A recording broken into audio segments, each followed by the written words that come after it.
Iran কি আবারও প্রস্তুত এক নতুন সংঘাতের জন্য? মধ্যপ্রাচ্যের আকাশে আবারও টান টান উত্তেজনা। ইরানের পররাষ্ট্রমন্ত্রী আব্বাস আরাগচি ঘোষণা দিয়েছেন, তেহরানের ক্ষেপণাস্ত্র শক্তি এখন যুদ্ধের আগের চেয়েও বেশি। ইরান কি তবে নতুন এক যুদ্ধের প্রস্তুতি নিচ্ছে?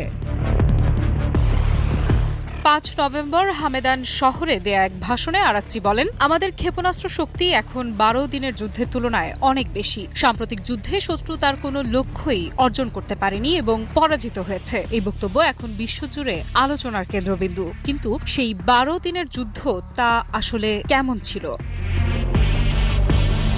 তাহলে কি ঘটেছিল সেই ১২ দিনের যুদ্ধে? কেন হঠাৎ জ্বলে উঠেছিল দুই পুরনো শত্রুর সম্পর্ক? চলুন একটু পেছনে ফিরি। চলতি বছরের জুন মাসে যুক্তরাষ্ট্র ও ইরানের মধ্যে পরমাণু কর্মসূচি নিয়ে টানাপোড়েন চরমে ওঠে। প্রেসিডেন্ট ডোনাল্ড ট্রাম্প নির্ধারণ করেছিলেন ৬০ দিনের সময়সীমা।